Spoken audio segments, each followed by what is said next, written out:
Hello students, uh, myself Dr. Malvika Kumud, Associate Professor in your Option Gynae Department. Today we are discussing the topic of heart diseases in pregnancy. So the incidence of cardiac lesion is less than 1% amongst hospital deliveries, and the commonest cardiac lesion is of rheumatic origin. As you know, this is followed by congenital heart diseases, and rheumatic valvular diseases predominantly includes mitral stenosis, approximately 80%. So now we are coming to classification of heart diseases. The first and foremost is rheumatic heart diseases.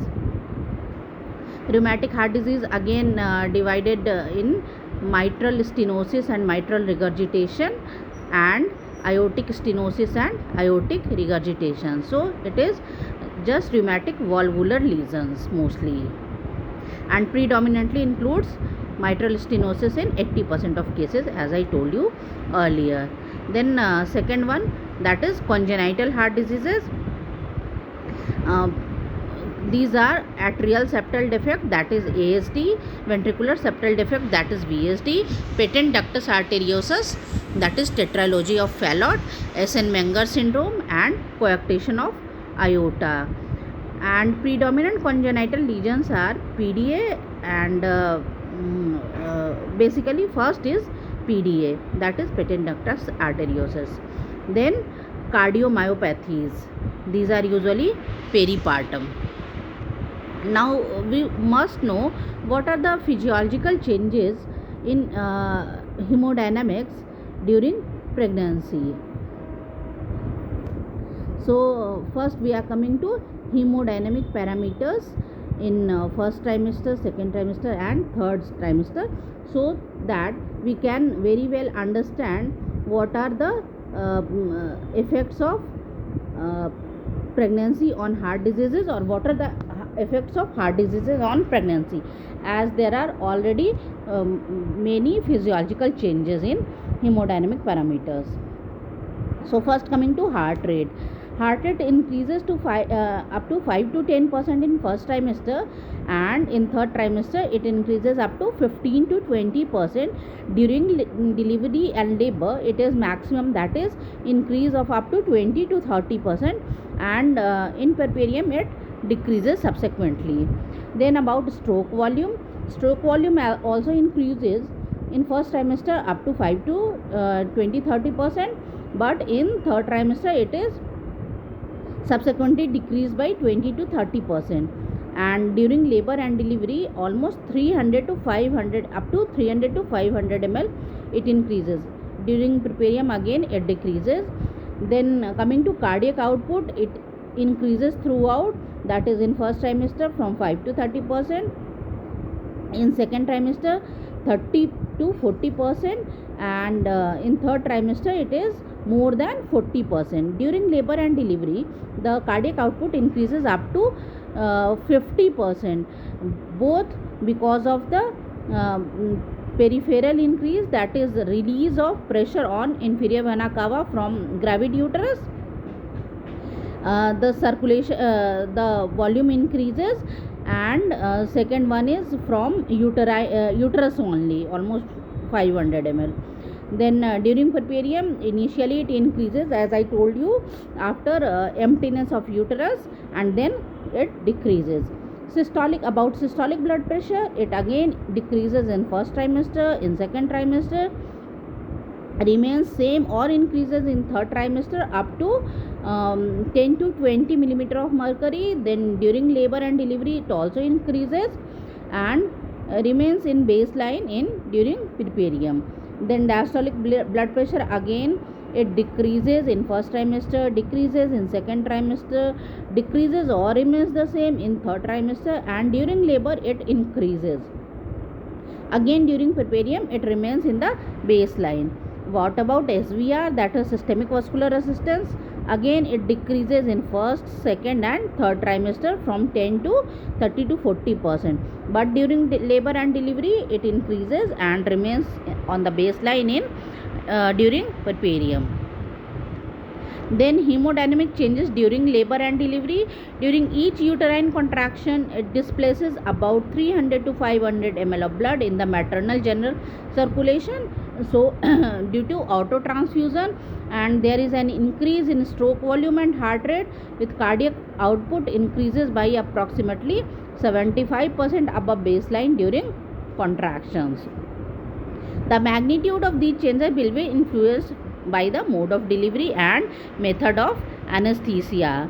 Then coming to postpartum hemodynamic changes, it is blood loss. As we know, that there is blood loss during delivery, so there is temporary increase in effective venous return due to the relief of caval compression and autotransfusion, and the hemodynamic changes persist for a few weeks postpartum, and even it may take up to 12 to 24 weeks for the parameters to return to normal. Then diagnosis of heart diseases during pregnancy. So how to diagnose? Of course, by history, then by clinical examination, and then comes investigation.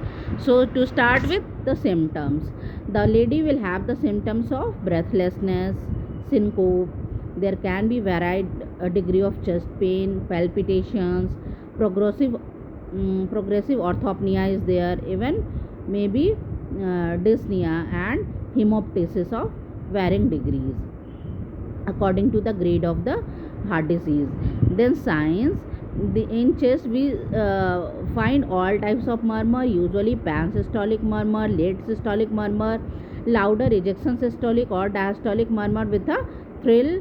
There is cardiac enlargement and various types of arrhythmias or dysrhythmias.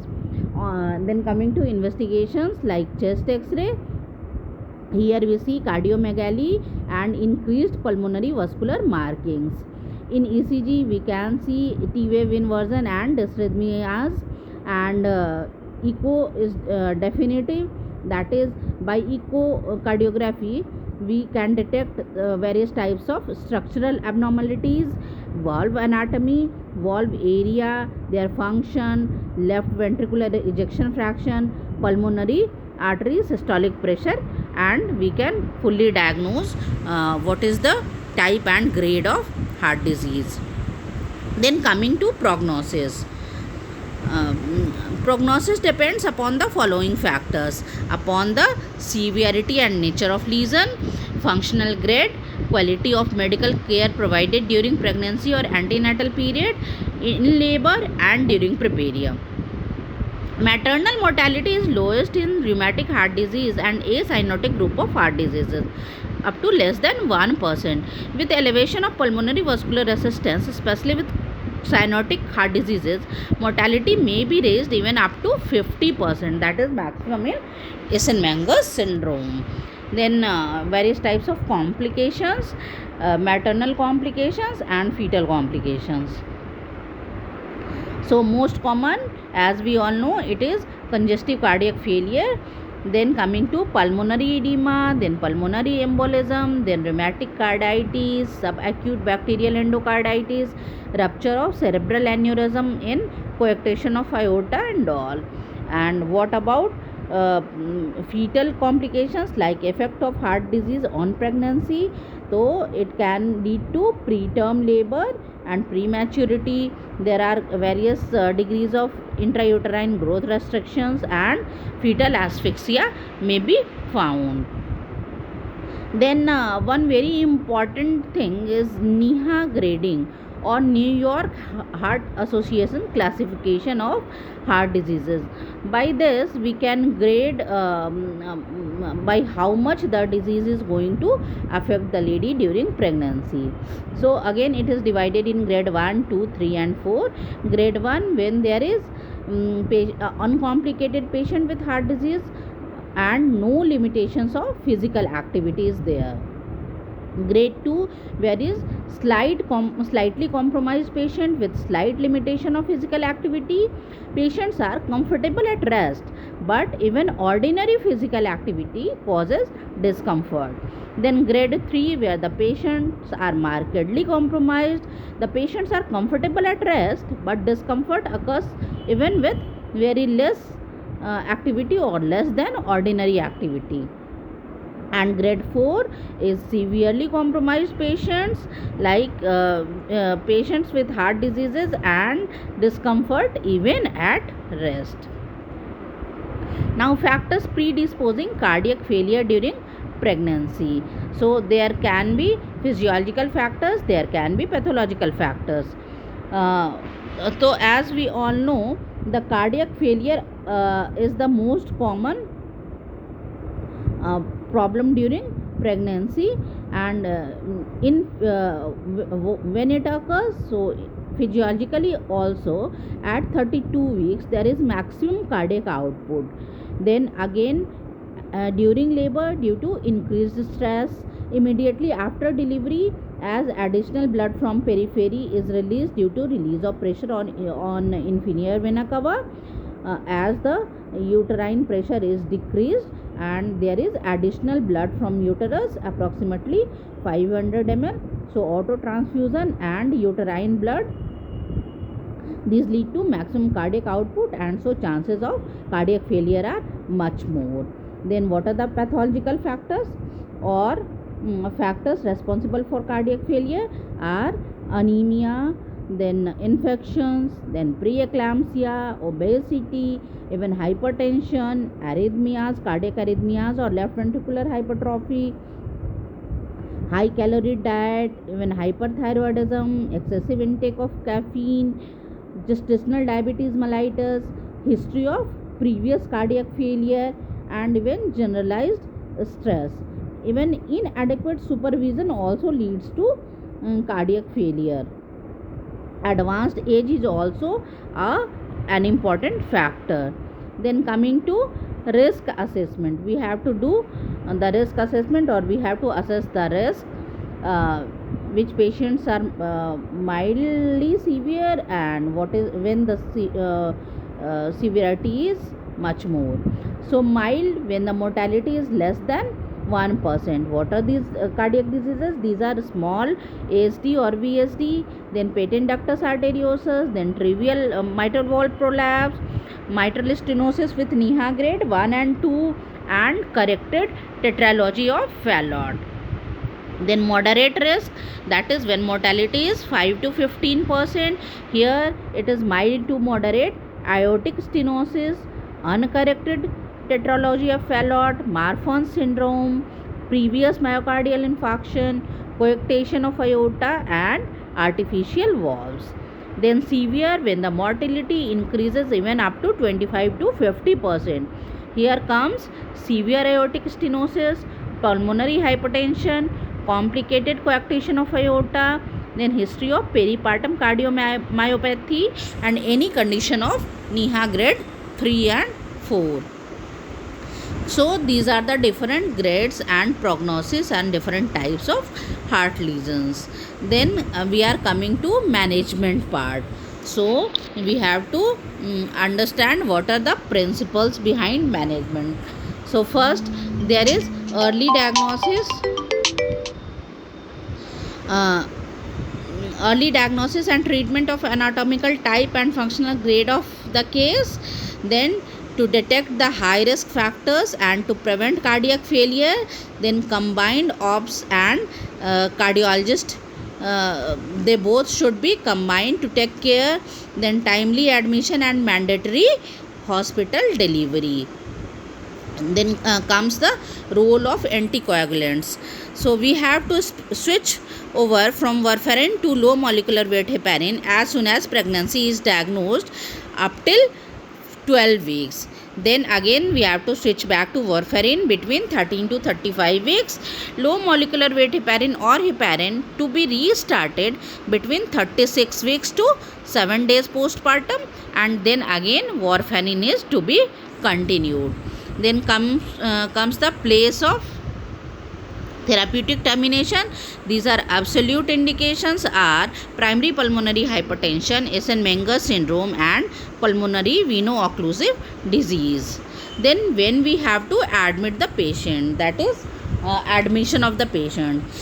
In grade 1, elective admission should be done at least 2 weeks prior to estimated date of delivery. For grade 2 at 28th week, especially in cases of unfavorable surroundings. For grade 3 and 4, as soon as the pregnancy is diagnosed, the patient to be admitted, means the patient is to be admitted for the whole pregnancy period. And emergency admission when there is deterioration of functional grading, appearance of dyspnea or cough or brachial crepitations or tachyarrhythmias. Appearance of any pregnancy complications like anemia, preeclampsia, these are all also the indications of emergency admission. Then coming to management during labor. So when we have to do induction and when the patient has to go for spontaneous delivery. So induction, most patients go into spontaneous labor. Induction with vaginal prostaglandin E2 may be done for OBS indications only.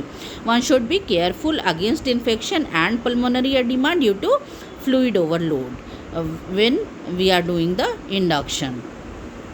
Then to manage the labor during first stage, position the patient is confined to the bed only in lateral recumbent position. Then oxygen up to 5 to 6 liters are required. Analgesia, best analgesia is epidural. Then careful monitoring and pulse oximetry. Careful watch of pulse and respiratory rate also to be done.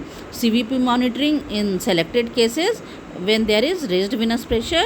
Then about prophylactic antibiotics, all high risk patients with structural heart disease and complex cyanotic congenital heart disease or having prosthetic valves, those need endocarditis prophylaxis by all triple antibiotics coverage.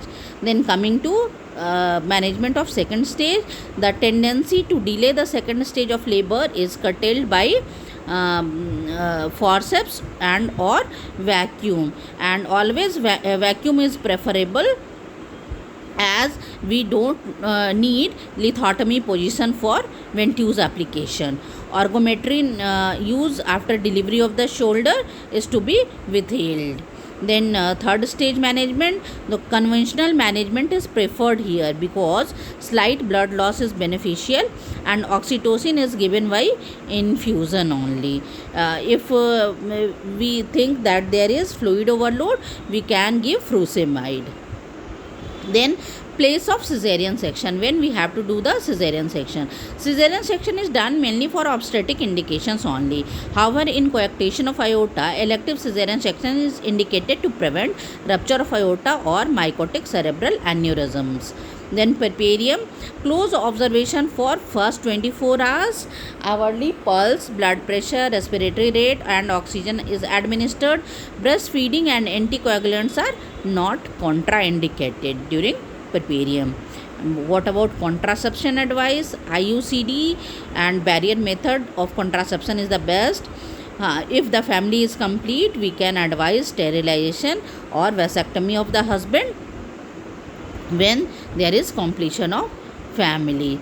Then coming to specific heart diseases, especially rheumatoid heart diseases, rheumatic heart diseases, because these are encountered maximum, and amongst that mitral stenosis is the most common. So about management of mitral stenosis, commonest heart lesion met during pregnancy, that is 80% of rheumatic heart diseases.